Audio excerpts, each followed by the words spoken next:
always wanted a real adventure. So I wanted the music to be lively. I wanted that sort of buoyance. The first thing Kelly said was, this is a total reboot, and we really want to make this fantastic. We want to make it magical. We want to transport the audience to a new world. When Kelly first started showing me concept art, my jaw dropped because I was like, wow, this doesn't look anything like I thought it was going to be. It's this new place where flowers are alive and rivers are alive, and it all has this magical world to it. And so then that's when I said, well, how can we make that affect the music? The music in this film is really part of the ride. The music takes you on the highs and lows and the emotional ups and downs, and it should. It should be as if the music is on that same roller coaster you're on when you watch this movie. I think my rations are coming up! When you think of Smurfs, quite honestly, you think of Lalas. You think of them singing that song that they sang in the TV show. And so I put together a choir that was a mixture of adults and children. Getting that blend of voices that sort of give a little hint at the Lala song that we've always heard before, and blended it in with the tribal, more cultural side of the girl village.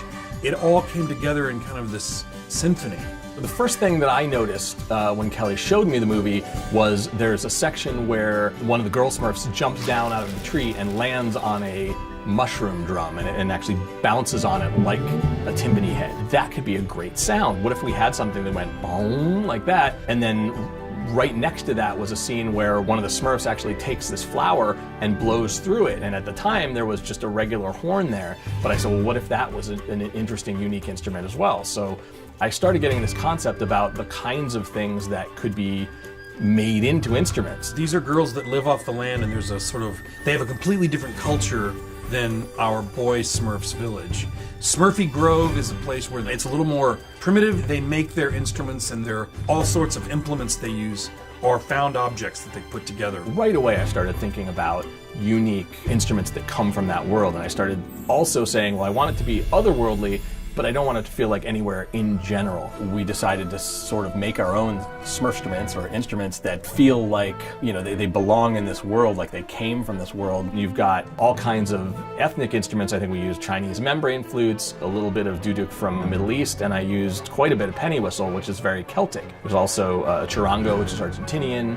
By putting one of each instrument all mixed together with the choirs and everything like that, it just feels broad and worldly. It feels like it's from all over the world instead of one part of the world. Someplace tropical, someplace like a jungle, but you don't know exactly where you are, and you can't really identify what culture this might be because it's something new.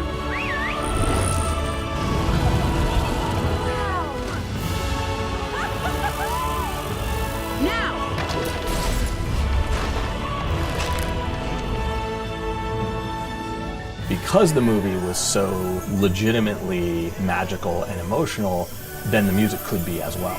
You'll see that the music plays, I think, a bigger part of the film as an experience than most do, to basically give people an hour and a half where they're really feeling like they live in Smurfland. Who wouldn't want to live in Smurfland, right?